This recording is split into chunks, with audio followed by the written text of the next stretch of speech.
So the message says this was a professional shooter. Okay, I don't know what you think a professional shooter is. Everyone that owns a rifle is then in turn a professional shooter. You fired a gun before. Are you talking about like an assassin, like a sniper? This is not that. This is not what you think it is. And I'll tell you why I feel this way. Because the bullet hit the neck. All right. So if you know anything about trajectory of bullets and rounds and the way they come out, they go up and then down. So if you're at around 200 yards away, just ballparking it, 600 feet, and you're aiming for the head, yeah, maybe you lined up your iron sights and maybe it was on the head because this was they said a bolt fire action rifle, and you line up your iron sight, boom, it goes right there. And let's just say you don't know what your actual stance is, your breathing, your trigger squeeze, all this stuff. Your bullet's going to end up dropping. And so when you have target acquisition, trigger squeeze, and breathing, factor all that in, boom. Now I'm a professional, right? Because I know how to fire a gun. No, there's some people out there that really know what they're doing. Doesn't mean they're professional. They're just guys who have weapons. And the bullet traveled down. So probably was aimed up here and came down here. If you remember Trump, when Trump he got shot in the ear, right? You know why? He probably was aiming center mass, but the trigger squeeze, natural reaction is to pull the gun to the right. So you go, and next thing you know, that bullet goes from here and it goes here, just by the smallest degree. But that's so true. So I don't think it was a professional. Me personally, I think that it had some heat. But I want to talk about two things: the protection detail. I don't know who these guys are, but they should never work another detail in their lifetime. I know everyone's talking about the hand and arm signals and how it happened at the same time. I saw the one dude who was like flexing, doing this thing. That's a tick. That's a tick that some dudes have. Dudes that like had muscle spasms or like nerve damage in their life. Those ticks happen sometimes. I've seen it firsthand. A lot of people. Um, and I've worked protection details. I've worked protection details for the United States Army for years, and I will tell you that you take away, and this is just elementary, all vantage points. You're not just looking at the crowd in front of you, you're looking at all vantage points. How they do not have buildings secured and or observed beforehand blows my mind. Blows my mind. Um, your threat could be up front, sure, it's difficult. It's difficult to draw down. There's this thing that we call the 20-foot rule. If someone within 20 feet draws a weapon on you, you can close the gap. And that's any security detail, it's everybody. And you would be able to take the weapon away and or observe a shot, whatever, I don't care. But for them not to be looking beyond that, that's crazy. Yeah. And I did see the guy with the baseball hat and the pulling the ear. That's a tick. That might be you.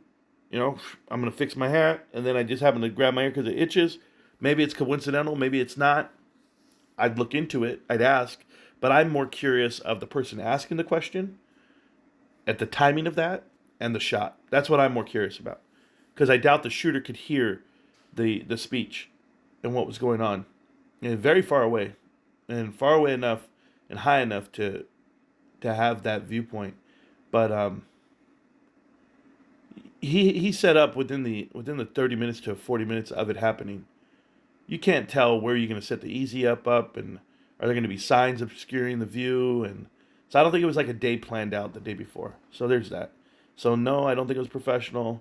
Yes, I think the protection detail is dumb, and the other parts, that how the crowd was cheering and everyone's assisting, basically saying it was me, it was me, it was me, just trying to divert from what actually happened.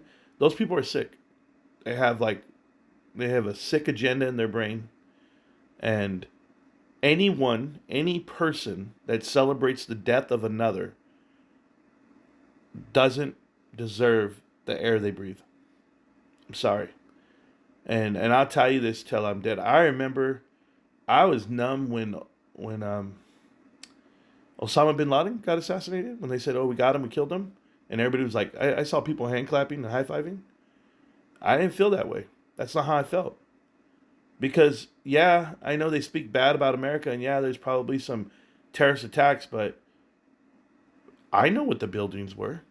It's 9/11 today, guys. You're gonna tell me two planes flew into buildings and knocked them down? That's not how that works. So all the mourning we're doing for 9/11 is because of a demolition done in the middle of the day in New York, an unplanned demolition or an unannounced demolition of 3 buildings, not just 2, and all the reasoning behind it. But you might want to ask your Secretary of Commerce there, Howard Lutnick, how that's all going down. Howard Lutnick sitting next to, what, you guys really want this connect the dots? You guys ready for this video? Howard Lutnick didn't go to work that day at Cantor Fitzgerald. And he's now in Trump's cabinet. Also in Trump's cabinet, in a group of people, is a kid by the name of Benjamin Black. Benjamin Black's dad is Leon Black. Leon Black actually ran Apollo Global Management.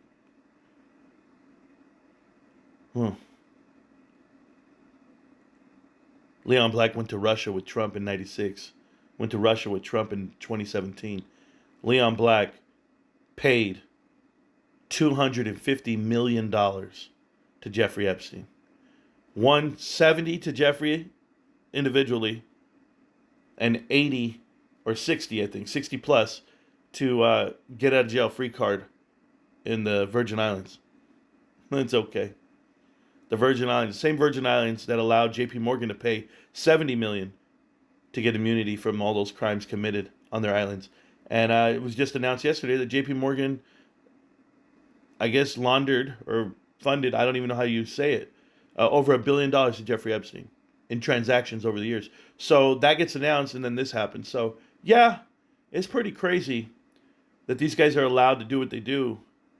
And I'm not abstaining anyone from what it is, but Charlie spoke out aggressively against the funding dollars of America's hate.